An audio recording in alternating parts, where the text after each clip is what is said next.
রবীন্দ্রনাথ ঠাকুর। বাঙালির জীবনে যে নামটি কখনোই অতীত হবে না। বাঙালির জীবনের প্রতিটি ক্ষেত্রে নিজেকে স্থাপন করে তার সুখ দুঃখ ভালোমন্দ ছবি এঁকে তাদেরই আপনজন হয়ে আছেন রবীন্দ্রনাথ ঠাকুর। তাই তো আজও সাড়ম্বরে পালন করতে হয় রবীন্দ্র জয়ন্তী।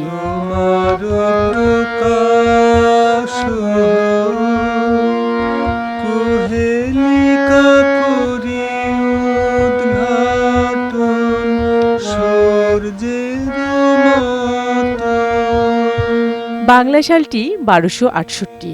দিনটি ছিল 25শে বৈশাখ। এই দিনেই কলকাতার জোড়াসাঁকোর ঠাকুরবাড়ি আলোকিত করে জন্ম নেন রবীন্দ্রনাথ ঠাকুর। এরপর ঠাকুরবাড়ি থেকে রবির কিরণ ছড়িয়ে পড়ে বাংলা সাহিত্যের প্রতিটি অধ্যায়ে, বাংলার বাইরে বিশ্বজুড়ে।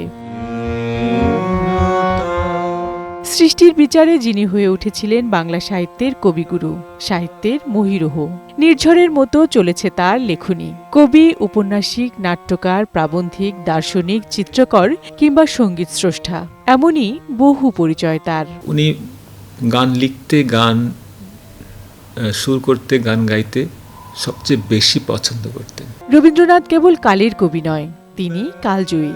তিনি তার সাহিত্যে সামাজিক বৈষম্য, ধর্মীয় গোঁড়ামির বিরুদ্ধে প্রতিবাদ করেছেন। তার গান মানবতার প্রচারে অনন্য ভূমিকা পালন করে। এই সময়ে সংঘাতময় বিশ্বে রবীন্দ্র ভাবনা ও চেতনা একান্ত প্রয়োজন বলেই জানান এই রবীন্দ্র অনুরাগী। তিনি সমাজ, দেশ, জাতি, বিশ্ব নিয়ে ভেবেছেন।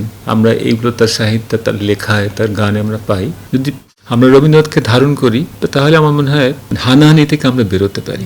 বাঙালির সতত সংকটে সংগ্রামে আজও প্রেরণা আর আশ্রয় রবীন্দ্রনাথ। তার বিপুল ও বৈচিত্র্যময় কর্মজগৎ যে বিভা ছড়ায়, তা ধারণ করলে জগৎ থেকে হারিয়ে যাবে সব ক্ষুদ্রতা।